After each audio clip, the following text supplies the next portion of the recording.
Cameroon, Bandou, Africa, Bandou, through the world, Bandou. D'abord, moi, je ne peux pas jouer parce que j'ai mal au genou. J'ai mal au genou, je ne peux pas jouer. Ça, mais il y avait déjà trop de tension entre nous. Du dîner qu'il a offert à ses petits frères, comme je l'ai dit à l'entente de cette émission, à ses petits frères qui sont présents au Cameroun, bien sûr, Aurélien Tchouameni, Cédric Ndoumbe, Fabrice Ondoa et Francis Ngannou. Oui, c'était ici à Douala. D'ailleurs, nous avons parlé longuement de ces stars-là qui sont au Cameroun pour passer les fêtes de fin d'année. Je ne sais pas si c'est la première fois pour Aurélien Tchouameni de passer les fêtes de fin d'année au Cameroun.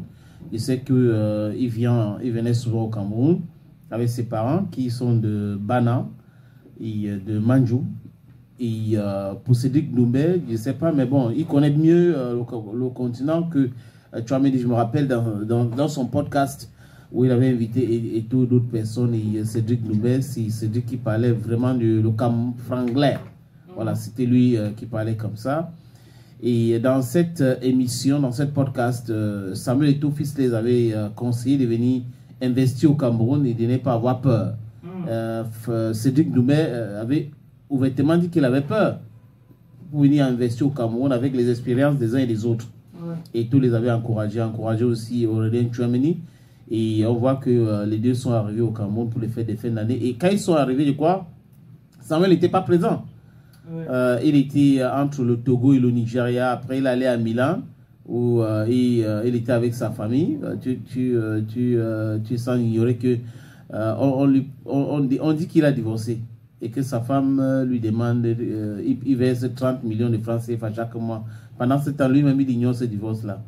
Bref, il a fait donc le Togo, le Nigeria, l'Italie et la Côte d'Ivoire.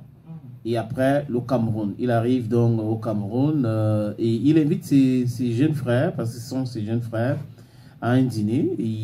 Qui était présent?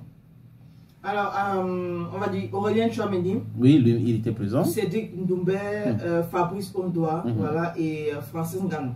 Voilà, et dans une vidéo qui circule, on voit qu'à chaque fois qu'Eto'o prenait la parole, Francis Ngannou, Aurélien Tchouameni et Cédric Ndoumbe, même Fabrice Ondoa le regardaient avec beaucoup d'admiration. Avec beaucoup d'admiration et beaucoup de respect aussi. Moi, je disais à quelqu'un que je préfère un motivateur qui me parle de ce qu'il maîtrise, de son expérience. C'est la meilleure façon de motiver quelqu'un. Pas des gens qui ne sont pas mariés qui viennent vous parler du mariage. Pas des gens qui ne sont pas milliardaires mais qui veulent vous parler de comment gagner les milliards. Donc, moi, je préfère quelqu'un qui parle de son point de vue, de ce qu'il a vécu, de son expérience, comment ça s'est passé avec moi. À partir de là, tu peux te corriger. À partir de là, tu peux dire oui, je vais avancer. Donc, le je, c'est normal. Quand les gens écrivent des livres, ceux qui partent à l'école pour avoir le cerveau de cheval, ne disent pas que pourquoi il a parlé de son expérience, mais quand ça concerne et tout, il raconte tout ce qu'il raconte. Bref, nous sommes au Cameroun, mais l'image aussi, c'est une belle image en disant que ceux qui sont dans le débat tribal, qui sont même tribalistes à la limite, devraient savoir que ce truc-là est politiquement motivé, que le peuple ne connaît pas cela, et qu'entre ces stars-là, il n'y a pas ce problème. Voilà, ça tourne autour d'eux et ça devrait s'arrêter aussi dans leur cerveau. Le Cameroun, c'est pour tout le monde. Le Camerounais s'aime. Et la discorde que certaines commencent à vouloir s'aimer, à crier là, ce n'est pas du tout bien. J'ai vu une femme qui a écrit en disant qu'elle parle de Tchouameni depuis longtemps et aujourd'hui Tchouameni au Cameroun et tout veut voler la lumière de Tchouameni et Tchouameni. Et Eto'o n'était même pas au Cameroun.